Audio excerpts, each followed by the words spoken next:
Chapter 14 अरी पहुंचा नायरू के कॉलेज में, जहां क्लास के सारे बच्चों में अपने सामने खड़े इतने अट्रैक्टिव पर्सनैलिटी को देख एक्साइटमेंट और तारीफ़ के भाव थे। वही हमारी नायरू तो जैसे इस क्लास में थी ही नहीं। उसके अगल बगल क्या हो रहा है क्या नहीं, उसे कुछ नहीं पता। उसके दिमाग में वापस से उसका सुबह का सपना घूम रहा था। अरी तो क्लास में एंटर करते ही नायरू को देख उसके चेहरे पर भावहीन भाव रखकर ऐसे प्रिटेंड कर रहा था जैसे उसने अभी तक उसे देखा ही ना हो। अरे नायरू, तू किस दुनिया की सैर पर चली गई? सर तुझे कब से बुला रहे हैं। पीहू ने नायरू को हिला हिलाकर ये बात बोली, क्योंकि क्लास में सभी बच्चे बैठ चुके थे और हमारी नायरू मैडम अरी को एक तक देखते हुए अभी भी खड़ी थी। नायरू पीहू के हिलाने से होश में आती है और अपने सर को देखती है, जो कि उसे ही डरावनी नज़रों से घूर रहे थे। मिस नायरू वर्मा, क्या आपको कोई प्रॉब्लम है या आपको कुछ पूछना है? नो सर, मुझे तो नहीं। तो फिर आप किसका इंतज़ार कर रही हैं? अपनी जगह पर बैठ जाइए, या फिर हम आपकी आरती उतारें? नो सर, इतना करने की ज़रूरत नहीं।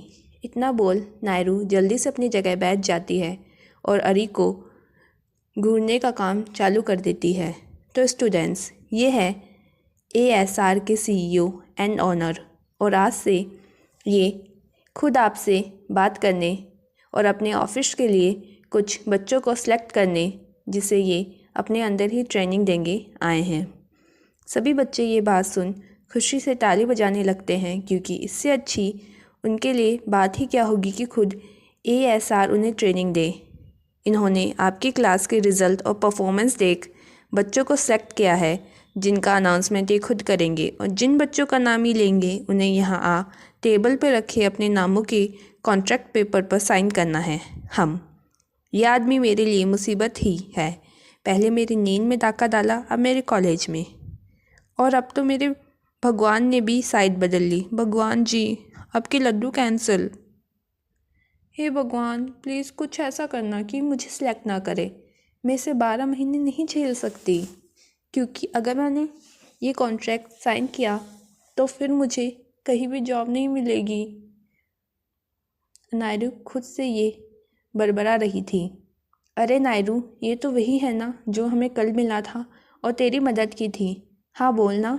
पीहू, जो कब से उससे बात कर रही थी, जब उसे उसका जवाब नहीं मिला तो वो नायरू की तरफ देखती है, जो अपनी ही दुनिया में खोई हुई बड़बड़ा रही थी।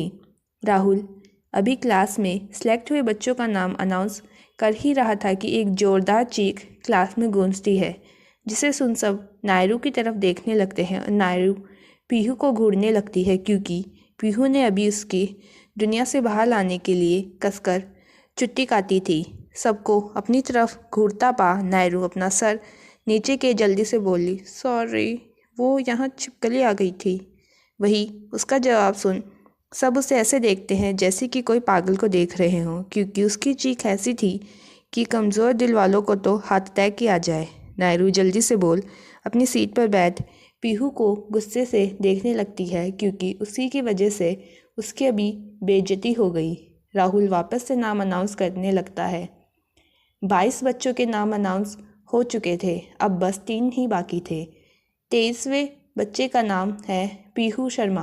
पीहू अपना नाम सुन जल्दी से खड़ी हो जाती है, बिना ये ध्यान दिए कि उसे एक्साइटमेंट के चक्कर में उसके दोनों दोस्तों का कचुम्बर बन चुका है, क्योंकि पीहू खड़े होते वक्त अपना एक पैर नायरू के पैर पर रख देती है और अपना हाथ से बेंच पर रखा अपना बैग साक्षी के पैर पर गिरा देती है।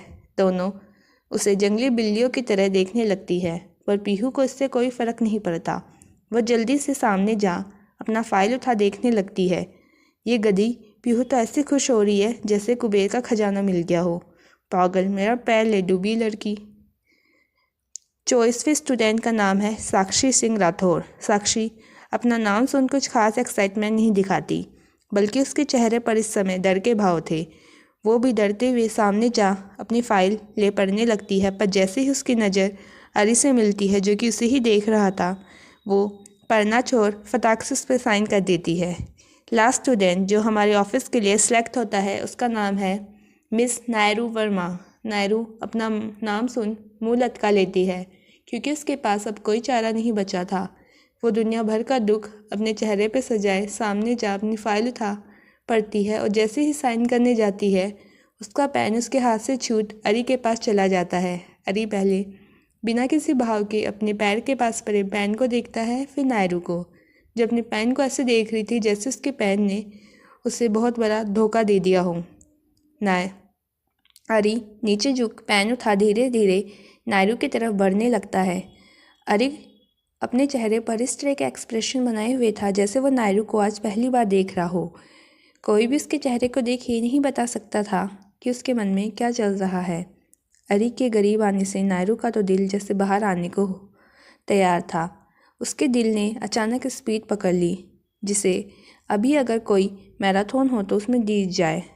अरी के इस तरह करीब आने से और उसकी आंखों के भाव देख नायरू की बेचैनी बढ़ने लगती है। अरी को अपने बेहद करीब देख नायरू अपनी आंखें बंद कर जोर से चिल्लाती है, नहीं। तो क्या लगता है आप लोगों को नायरू क्यों चिल्लाई होगी और साक्षी का क्या कनेक्शन है अरी से?